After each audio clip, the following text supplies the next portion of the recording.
This app will save 99% of your time in 2025.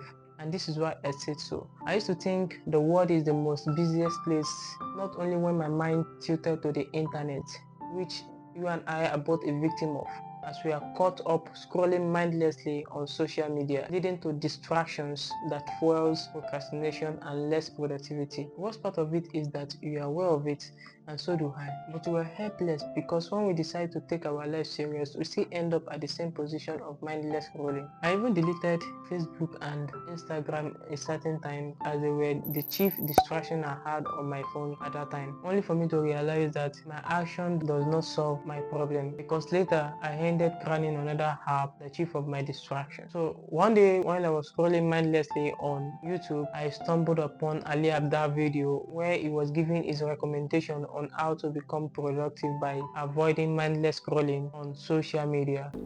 Have you tried downloading an app called Opal? She was like, oh, I've heard you talk about it, but I was like, okay, let's download Opal right now. Opal is an app that blocks distracting apps on your phone. And so there and then, she downloaded the app Opal. So I decided to give it a try by downloading the app. Then I installed it, and it takes no less than 5 minutes to get the whole of the installation done.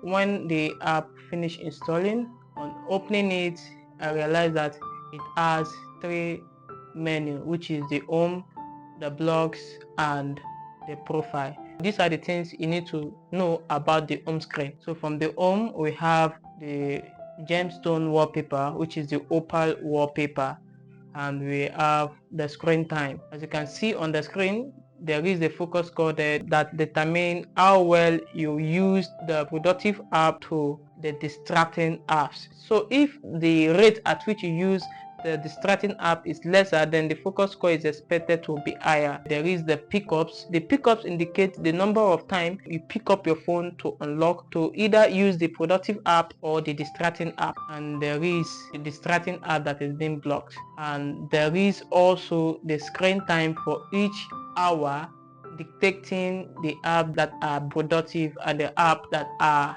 distracting. Those apps that are productive are showing a green light color. The distracting apps are showing the red color. So you can as well track each app that are being productive and that are as well distracting, and you can also select how productive the app can be and how distracting they can be as well. If you feel like the app is distracting to you, you can set it and adjust it to distracted. Those are the things you need to understand from the home screen. And aside from that, you can as well check or track the screen time for the previous days if you're using the pro version by clicking on that button, then select the day you want to check the screen time. Whereas if you're using the free version, which is you're not using any subscription on the app, then the only way you can get the screen time for each day is by the end of the week when you be sent the focus report.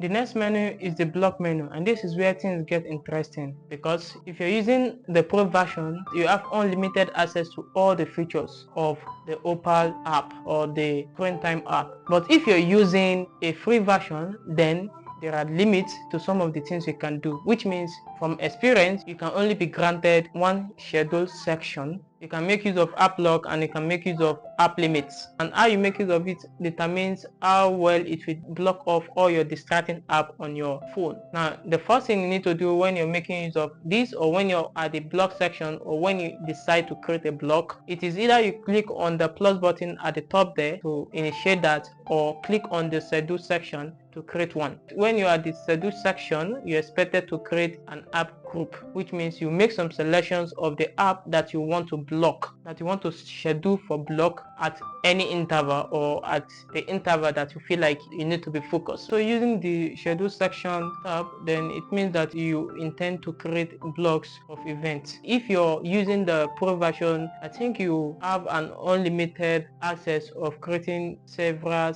schedule sections. If you're using the free version, then it means that you're only entitled to one schedule section, but you can create as much as many blocks that you may want, but only one of them can be active, which means others can only get activated when you switch them. To effectively make use of the block section or the block menu, It means that you have to specify the app limit. Those apps that are distracting, be it the distracting or the productive app, you're expected to set an app limit. I am using 1 hour maximum on any of the app on my phone, which means this app is expected to go through all my apps to measure the screen time and calculate them. If they get up to 1 hour, then it should lock it. We also have the app lock. As you can see on the screen, the app lock will enable you to either determine the number of times you want the app to be open per day. So at most, if you want to be productive, if you really want to gain control of your time and your life back, then I will advise you put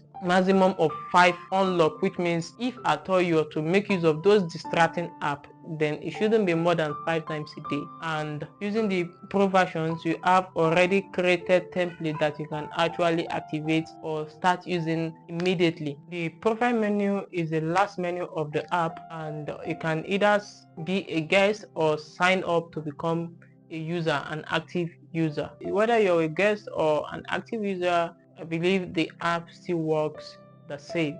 On the profile menu, you can see your weekly, monthly, or your lifetime screen time as displayed, and you can as well scan through them either by weekly or monthly to check the performance of your screen time and how well you've improved or get worse as the case may be. From this profile, you can also see your weekly screen time report to see how well you've done. Your focus report breaks down the percentage of the time you are awake for that week, and also the hours and minutes of your day that you're claiming back for the week, and also the most distracting and the most productive day of your week, and some other ones like this. And lastly, the recap for the week. And there are some rewards you can get for achieving some milestone using the app, like these gem wallpapers, and whenever you achieve any one of them, you'll be sent. Using this Opal is a good one, but the only problem there is that it can only be used on iOS. Now, in order for you to do the same thing on Android, then I will recommend you to download Freedom. Freedom